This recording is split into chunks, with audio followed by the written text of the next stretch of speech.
Alright, hey everyone, I hope I look fine because I'm not getting up again, that's for one. Second, my lips are kind of crusty, I think, and I'm pretty oily. But you know what, I'm not putting any more powder on my face tonight because I'm taking this makeup off either while we're doing this video or after. I was gonna do it like while I was doing it, but I'm like, nah, I know how how easy it is for me to, I guess, basically get distracted. So I'm like, you know what, let me just try to get this video done. I've been trying to get this video done for some time now, and so what I'm going to try to do is just record it and really not have to edit it. So I'm sorry if there are any like errors or whatever, or if I sound confusing, but you know, just take this for what it is. My mother's calling me, of course she is. Yeah, you guys, I'm famous. But where was I going with this? So like I was saying, I think I left off at, I will not be editing this video and you get what you get, basically. That's how it's gonna be. I'm sitting here, I have makeup on, and that's really all I need right now. So yeah, so let's get into this video. I will just most likely title it my testimony. So yeah, I hope I look good. I really hope I look good because I didn't even check how it looked. Like, this is just really raw. It was planned for the longest, but I did not write anything down. I'm just gonna say everything from the heart and hope that it makes sense. So I have many testimonies, but you know, I'm gonna try to list them in order and see how that goes. So on a timeline, I would say that of course, I was born November 11th, 1996. That's 11/11. I like to believe that I am the chosen one because I am. And, you know, I'm just a lucky baby with the numbers 11/11. And it just means a lot to me. So I was born November 11th, 1996. My name is Jaquaya. My mother named me Jaquaya. And I took her last name, Williams. And my father's name is Willie Hicks. So yeah, and you know, I grew up in Newark. I was born in Newark, New Jersey. I grew up mostly with my grandparents or just family members in general, because my father was a single father, and you know, he raised me. However, he did have work and he couldn't really devote his time to me when I was a child. So yeah, I was mostly taken care of by family members. I'm trying to really remember some information about my mother. I know my mother, like, don't get it twisted like that, but I'm just trying to like really like pinpoint a lot of things. So basically, my mother was on drugs, and you know, she was an addict, and I'm not gonna put out her business like that, but basically, you know, she was a drug addict. So my father was a single father, and that's why he was a single father. You know, he worked full-time at Ford Motor Company, and he was just trying to do whatever he could to make the best of his life.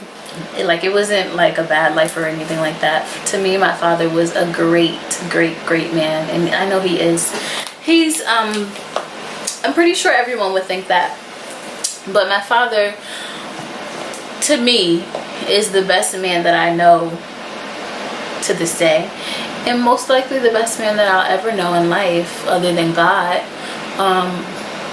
You know, he gave me the love that I feel like God, of course, gives me, but you know, he loved me with so much love and just unconditionally.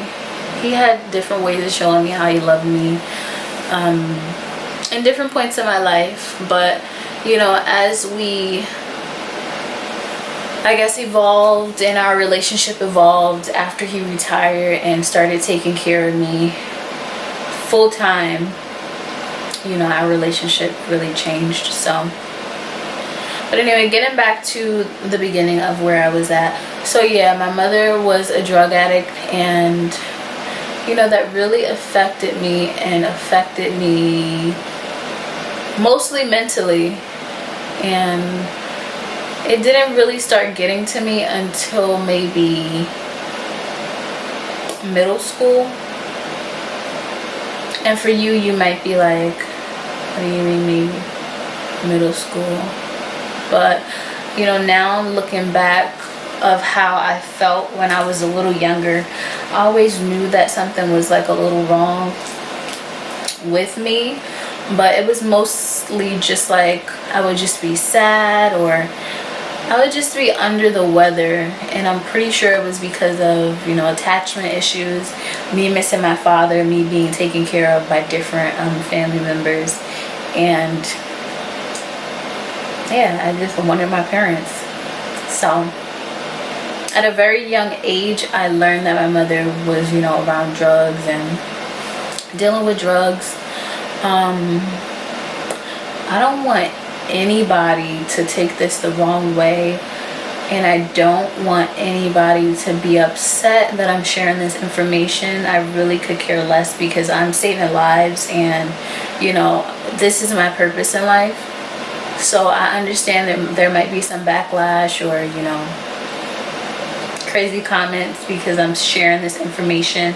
And I said I wouldn't share any information about my mother's business, but mostly of what I will share will be about me. So I'm not going to go into people's lives or anything other than me, but this is my life, and this is, you know, my testimony. So it might look different for some other people, but for me, I'm going to say what it is. And I know these views may change in the future. You know, the lens always changes based on what I learn as I go on in life. But this is not to bash my mother. I love my mother. She is the sweetest person that I know. She's the best mother that I could have, and that's that. But you know, I knew that my mother was on drugs for a very long time. She's always been a functional drug addict, but it's like, you know, I knew that she was on drugs. I would see her do stuff with drugs. I would see her be around people, you know, with drugs, drug dealers. I would see her buying drugs right in front of me. But you know, when you're young, it's like you don't really think somebody will realize, or a child would really, you know, remember that, and let alone with the education that my mother had, and you know, just the background and everything. You just don't really think that that can affect anybody. But that's what helped me, I guess, learn how to help others, and realize how much of an impact I could have on other people's lives. And I'm just grateful for everything that's happened to me in life, and everything. I'm grateful for everything that's gonna happen, because I just knew that from a very young age that this would be my purpose in life, to help others. Let me just make sure my camera's still on, y'all.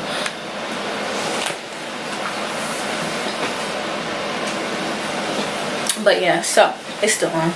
So, you know, I knew that from a very young age my mother was on drugs, and there would be times when I would, like, you know, come home. Well, not come home, because I was just a child, but there would be people, men in the house that I would not know, and it was just a weird I had a weird life. Living or growing up with a mother that was on drugs was very, very hard. Now I skipped some details. I just realized, because I went from saying like, oh, my father was a single father, to my mother, growing up with my mother and all this. But basically what had happened was, you know, my father was a single father, and then I was taken care of by family members, and then what next? Yeah, basically I was separated from my mother, So my father got full custody of me. I remember this day like it was yesterday. But basically, you know, they had a fight, and my mother came to the school that I was at, my preschool, and she wanted to see me, and I guess they called the cops because I don't know if there was like a restraining order or something or what, but basically my parents got into a fight, and then cops came. All of this in preschool or whatever grade I was in, kindergarten, and I just remember me being on the steps, and you know, my teachers coming to the door of where the school was, looking outside at my parents, and you know, them just looking, and the kids, even though they were so young and they probably didn't know what was going on, but them coming out as well, and it was just like so embarrassing. It was just so embarrassing. Like, I was so young, but the embarrassment that I felt to be in that kind of situation, and I had never seen any other of the kids dealing with that. So it just really was just like, man, like, this shit is embarrassing. Like, what's going on? So yeah, so they were basically pulling me on both of my arms, literally like a little teddy bear, and cops came, and the cop asked me, who do you want to go with? And I said, my father. You know, and from then on, it's just amazing how I could look back on everything, and how I look back on it so many years ago in middle school when I first started like really like thinking about that stuff, and how it's just affected me, and how I remember the details. Like, when I said my father, I remember it being in slow motion. Like, I knew that from there on my life would be different forever. So I said my father, and then, you know, that's what it was. I went with my father, and my whole life changed. I started living with my step family, and you know, my stepmother was taking care of me, and I don't know, it was just like a different life that I had no idea of. You know, I didn't even remember my sister from when I was younger, because they would always like tell me stories, but you know, I never even knew that I had a whole family living around the corner from me. So that was all new for me. And you know, for the longest living with them, I would just be so silent.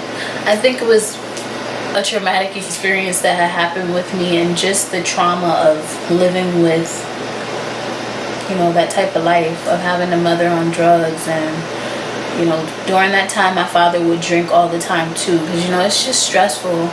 It's just so stressful, because my father just wanted to help, and he wasn't like a substance abuser, even though he drank alcohol, but I always knew that he would just drink alcohol when he was like going through a lot and he couldn't manage it.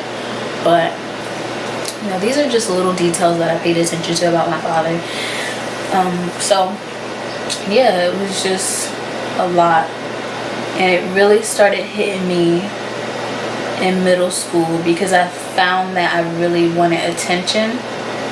So like, I would like do weird things that I don't feel comfortable. I don't know if I feel comfortable saying this stuff, but you know what, let me just be vulnerable, put myself out there, and I know other people are probably going through it, but even if they aren't, you know, who's to say it can't help somebody in the future that might go through it. Because I know when I was going through my stuff, I will always try to search up for videos of people going through the same thing with me, or the same thing as me, but I could never find that. So you know, I realized that I had an attention problem, because I lacked the attention, or I always wanted attention from my parents, and I felt like I didn't get that. So in class I would do like weird stuff, like I would cut myself like with scissors, but I would barely like pierce my skin. I was just mad, like extra, basically just trying to get attention, because the way I was feeling, I felt like it was like the start of my depression actually surfacing. so the way I would like feel, I wouldn't be able to really describe it, but I knew that when I would like cut myself with the scissors, it would make me feel a lot better. But like I said, I was like barely piercing the skin, so it was just like, I really don't even know. I was just going through a lot, and I just needed somebody to know that, you know, something was wrong. I would really just do it so that the teachers would ask like, what's wrong? And yeah, so then I started, I think my teacher caught me, and I went to the counselor in the school, and you know, I would just go there all the time. So we would talk about my life, and yeah, I really enjoyed it. So we would talk about my life. This was in middle school. I'm just gonna fast forward because I don't really remember much from middle school. And I just remember that I would like just have these little things going on, and this was the first time that I could actually talk to someone about them. And like in school, I don't know, my guidance counselor didn't really use it against me, which she shouldn't have, but it was like she could have easily referred me to somebody like an actual counselor. But honestly, I just don't think it was that serious at the time. So, you know, I would just talk to her, and I would feel so much better about life. I was still a straight A student, and you know, I would do my little speeches or whatever like that. I remember I did a speech at graduation, and I would just always do like stuff like that because I was one of the top students. But that happened.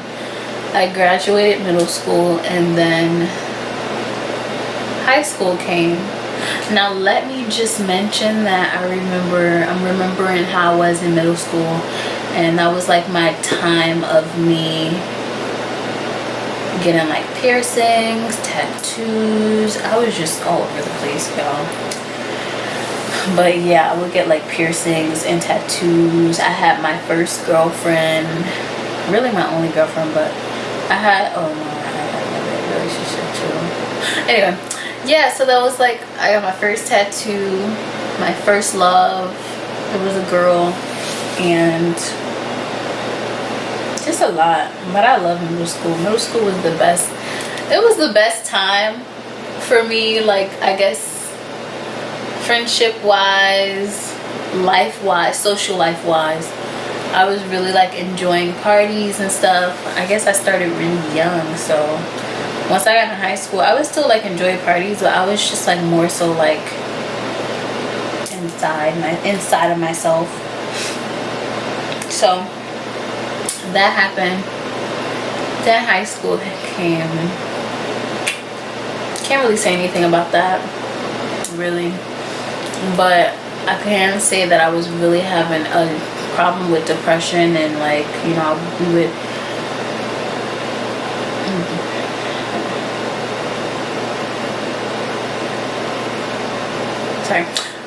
so yeah, I really had a problem with depression, and I guess that manifested in a way of me pushing people away. Definitely, I would try to push my friends away all the time. Like, y'all, I don't think y'all understand. Like, I would try to push my friends away. I would literally like text them while we were together, like not while we were together, but like if we were together, I would feel this feeling of sadness and the feeling of depression when you want to push people away and just be alone.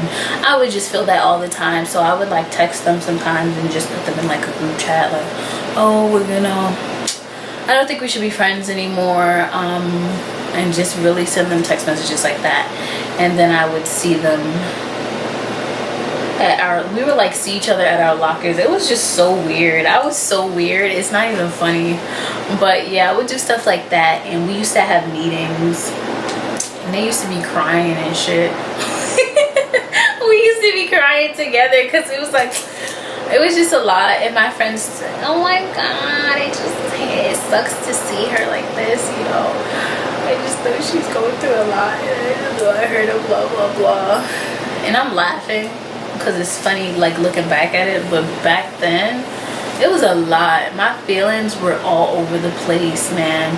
And I'm a Scorpio too, so it's like, fuck, like, y'all, I be feeling some type of way. But back then, my feelings were very unstable. They were unstable. I had like depression, so I would always be like wanting to be distant or just feeling weird. I would just be feeling sad, where I'd be feeling like upset.